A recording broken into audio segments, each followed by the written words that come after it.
खुलुमबाय बे समाव दङ आङो बडलेण्ड रादाबनि स्टुडिय'आव एमबि मैखोम बडलेण्ड हायुङारि गौथुम आयेनारि आफादनि रां बावजा जथुम्माया मैयानिफ्राय जागायबाय। बे आयेनारि रां बावजा जथुम्मायाव गाहाय मावफुं सोद्रोमाखौ लाफानानै गासै मावफुं सोद्रोमा आरो सोद्रोमा बिथांमोना बाहागो लानायखौ नुनो मोन्दों। बिटिसिनि रां बावजा जथुम्मा 2025 आरो 2026 नि गेजेरजों बिटिआर हालामनि रायजो राजाफोरनि थाखाय माखासे गोनां थांखिफोर लानायखौ नुनो मोन्दों। नंगौ, बिटिआरनि रायजो राजाफोरनि जौगानायनि थाखाय माखासे गोनां थांखिफोरखौ लादों।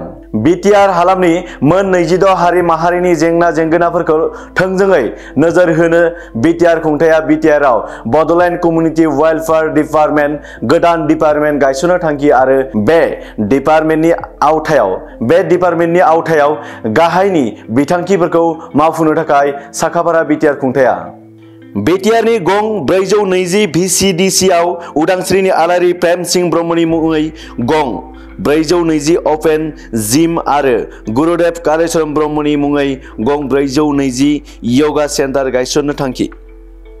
बडलेण्डआव 50 NQAS स्टेन्डार्ड हेल्थ सेन्टार गायसननायनि थांखि।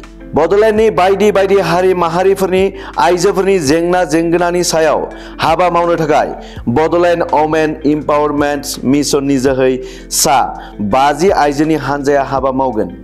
फरायसालि एबा सोलोंथाइ नागारनायनि जाहोनखौ संदाननो आरो बेखौ बाङाइ खालामनो गंफ्रोमबो फरायसालियाव one child one file personalised monitoring खालामनो थांखि। जुन दाननि गेजेराव गायसनगोन new generation teacher training centre. बड'फा सुपार 50 जों लोगोसे सुपार 50 प्लास खालामनो साखाफारा, जायनि गेजेरजों कमिउनिटि बेसिसआव बिजाथि थिसननाय जागोन।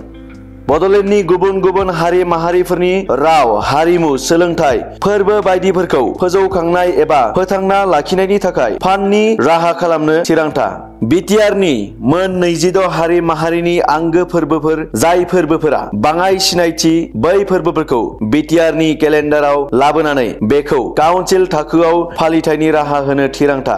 बिटिआरनि मोन 26 गुबुन गुबुन हारि माहारिफोरनि राव हारिमु दोरोङारि बायदि बायदि मुवा बेसादफोरनि थाखाय चिरां जिल्लायाव बडलेण्ड कमिउनिटि मिउजियाम गायसननो थांखि।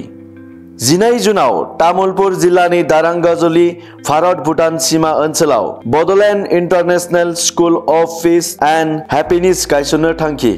बिटिआरनि जायखि जाया हारि माहारिफोरा गाव हारियारि माबा मोनसे मुवा बेसाद एबा लिरबिदांफोर जिअग्राफिकेल इन्डिकेशन खालामनो गोनां दंब्ला बेखौ मावफुंनायाव बिटिआर खुंथायनिफ्राय मदद होनायनि थांखि।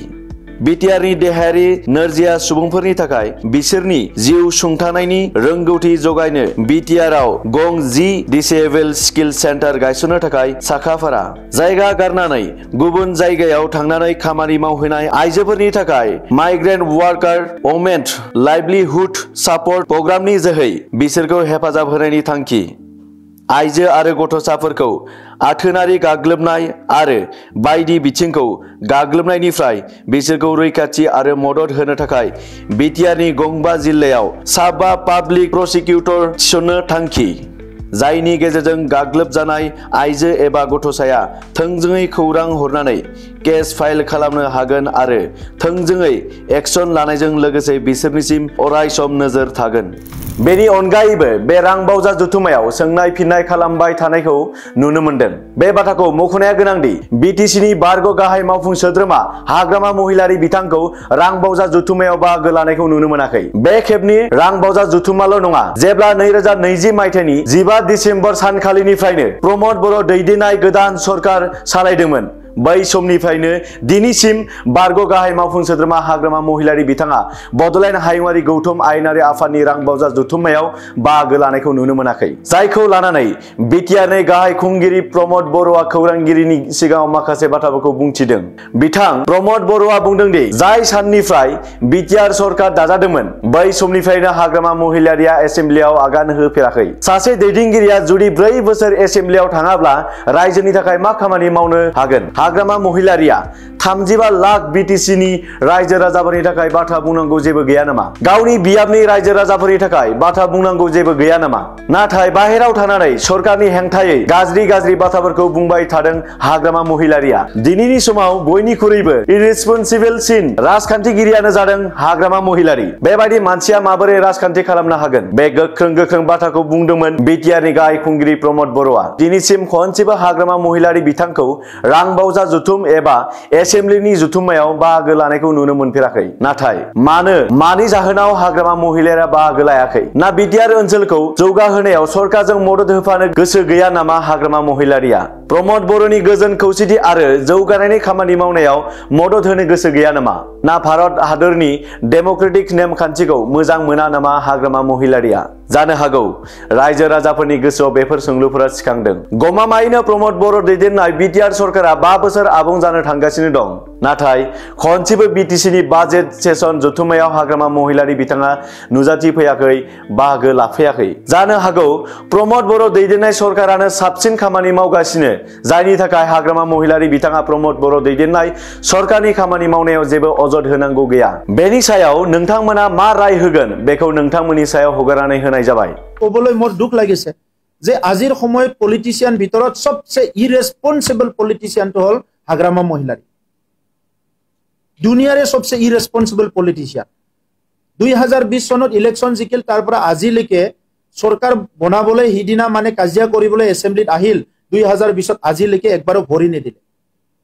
এজন পাব্লিক প্ৰতিনিধিয়ে এছেম্বলিত 4 বছৰ নাযায়, প্ৰমোদ বৰক বেয়া পায়, এইটো বেলেগ কথা। प्रमोद बरर मुख चाबतो आहिब नालागे নহয়। আপোনাৰ পাব্লিকৰ প্ৰতি বিটিসিৰ 35 লাখ জনসাধাৰণৰ কাৰণে কথা ক'বলৈ নাই নেকি? আপোনাৰ নিজৰ সমষ্টিৰ মানুহৰ কাৰণে কথা ক'বলৈ নাই নেকি? তো কেনেকৈ ৰাজনীতি কৰিব এনেকা মানুহবিলাকে? আড্ডা মাৰিবলৈ বহুত সময় থাকে, মদ খাই ফুৰিবলৈ বহুত সময় থাকে, এছেম্বলিত 1 ঘণ্টা আহিবলৈ সময় নাই। কি পাব্লিক লিডাৰ দেখাব বিচাৰিছে? কি পাব্লিক লিডাৰ দেখাব বিচাৰিছে? সো এই কথাবিলাক আজি বিটিআৰৰ 35 লাখ নাগৰিকক মিছলিড কৰিবলৈ তেখেতসকলে এই কামবিলাক কৰিব নালাগে। সব কথাৰ এনসাৰ আছে আমাৰ তাত। 70 বছৰ সৰকাৰ চলাইছে আপোনালোকে, কিন্তু আৰু ভাল সৰকাৰ চলোৱা নাই। এই সময়ত হত্যা, হিংসা, কিমান কি কথা হৈ গৈছে। বিভিন্ন যিবিলাক বড়োলেণ্ডত কোনোদিন নোহোৱা কালচাৰবিলাকো আপোনালোকে এই 17 বছৰত আনি থৈ গৈছে। জুৱা, মদ, ভাং, কিবা কিবি যিবিলাক আমি পাব্লিকলি উচ্চাৰণ কৰিবলৈ টান পাওঁ, তেনেকা কামবিলাকো আপোনালোকে কৰি গৈছে। বিটিসিত এনেকা কালচাৰবিলাক বড়ো সমাজতো নাছিল, বিটিসিতো নাছিল। আৰু আজি এই সকল মানুহে পাব্লিকলি মিটিং বিলাকত বহুত ডাঙৰ কিছুমান লৰাবিলাকক লুগাই ফেলাই কৈ আছে যে ইটো কৰো, ইটো কৰো, ইটো কৰো। চিঞৰিলে সত্যটো শেষ হৈ নাযায়। সত্যটো সত্যই। যিমান চিঞৰি কক, যিমানে মিছলিড কৰিবলৈ শেষ, মোক চেণ্ডেল মালা আলক ৰাতিপুৱাৰ পৰা গধূলি ছ'চিয়েল মিডিয়াত, তাত সত্যটো শেষ হৈ নাযায়। সত্য ইজ সত্য। আৰু আমি আপোনালোকৰ নিচিনা বিটিসি দখল কৰিবলৈ অহা নাই। আপোনালোকে 17 বছৰ দখল কৰি খালে, লুটিপুটি খাই শেষ কৰিলে। আমি 1 মিনিট 1 ছেকেণ্ড বিটিসিৰ ৰাইজক সেৱা কৰিবলৈ আহিছো। আমাৰ মা সকলক, আমাৰ ভাই ভনী সকলক, আমাৰ ডিজেবল সকলক, আমাৰ খেতিয়ক সকলক, আমাৰ বড়ো, অসমীয়া যিমান জনগোষ্ঠী আছে, বঙালী, মাইনৰিটি, কোচ ৰাজবংশী, সূত্ৰধৰ, আপুনিতো জনগোষ্ঠীবিলাকৰ নামো ক'ব নোৱাৰিব, মোৰ তাত সব লিষ্ট আছে। এই গোটেইখিনিক মানে আমি সেৱা কৰিবলৈ আহিছো। আৰু আপোনালোকৰ দখল কৰা মনোভাৱ, দখলদাৰীয়ে কেতিয়াও ভাল সেৱা কৰিব নোৱাৰে। সেৱা কৰিবলৈ আহিব লাগিব। তো এই কাৰণে ৰাজনীতি অহাকালি কোনে হ'ব কি জানে। বহুতবাৰ মোক প্ৰভোক কৰি আছে যে চেলেঞ্জ কৰি অমুক কথা কওক, তুমুক কথা কওক। আপোনালোকৰ নিচিনা ভয়াতুৰ আৰু পলায়নবাদী মানুহ পৃথিৱীত নাই। সাহস আছে যদি এই 3,5 হাজাৰ কন্ট্ৰেক্টৰক পইচা দি যাব লাগিছিলে, আপুনি ফাণ্ড দি পেলাই পেমেন্ট কৰি যাব লাগিছিলে। কিয় ঠগাই গ'ল নিজৰ দাদা ভাইবিলাকক? আমি UPPL বিজেপি চৰকাৰত 5 বছৰত আপোনালোকে চাব, 5 বছৰৰ পিছত কোনো এজন মানুহে আমাৰ কাৰণে টোপনি হাৰা হ'ব নালাগে। কোনো এজন মানুহে আপোনাৰ কাৰণে টোপনি হৰণ হ'ব নালাগে। হৰণ হ'ব আপোনালোকৰ নিচিনা মানুহবিলাকৰ কাৰণে। मोनसे गोजोनथाव रादाब। गिबि खेबनि थाखाय बड'लेण्ड रादाब बिजोङा नोंथांमोननि थाखाय लानानै फैदों अनलाइन बैसागु मोसानाय बादायलायनाय हाबाफारि। देग्लायनि आंगो रंजालि बैसागु फोरबोजों लोब्बा लाखिनानै बे अनलाइन बैसागु मोसानाय बादायलायनाय हाबाफारिखौ लानाय जादों। बे बैसागु हानजा मोसानाय बादायलायनायाव बाहागो लागिरि नोंथांमोननि थाखाय माखासे नेमखान्थिफोरखौबो होखानाय जादों। बर' हारिनि बैसागु मोसानायाव बाहायनाय दामजुफोरखौ दामथारनो नांगोन, जेरै खाम, जथा, सेरजा, सिफुं, गंगोना, थरखा, जाबस्रिं। बैसागुजों सोमोन्दो थानाय मेथाइ जाथारनांगोन। बर'नि दोरोङारि गानग्रा जोमग्रा गानथारनांगोन। मोसाखावरिफोरा साब्रैनि बाङाइ जानो मोननाय नङा। बैसोनि सिमा गैया आरो हौवा हिन्जावनि सिमा गैया। मोसानाय भिडिअ'आ 5 मिनिटनिफ्राय 10 मिनिटनि गेजेराव फोजोबनाय जाथारनांगोन। भिडिअ'आ एडिटिं खालामनाय जानो मोननाय नङा। बादायलायनायनि खालारा 23 एप्रिलनिफ्राय 14 मेसिम आरो फिथाइखौ फोसावगोन 15 मेआव। मोनसे शेयाराव 10 नाम्बार, मोनसे कमेन्टआव 5 नाम्बार आरो मोनसे लाइकआव 1 नाम्बार। जायना बांसिन बेनो देरहागोन। होखानाय नेमखान्थिफोरखौ मानिनानै सोलिथारनांगोन। भिडिअ'खौ मोनानि 8 रिंगायाव बड'लेण्ड रादाब लाइभ फेसबुक पेजनि गेजेरजों हगारनाय जागोन। मोसानाय भिडिअ'खौ वाट्सएप नाम्बार 70996574400 आव दैथायहरनांगोन।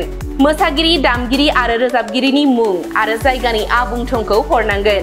मख'नो गोनांदि सेथि बान्था देरहासार जानो हानाय हानजानो नोगोद 10,010 रां आरो नैथि बान्था देरहासार जानो हानाय हानजानो 5,050 रां होनाय जागोन। गोसो गुदुं नोंथांमोनहा गावबा गावनि हानजा मोसानाय भिडिअ'खौ वाट्सएप नाम्बार 70996574400 बेवहाय दैथायहरनो हागोन।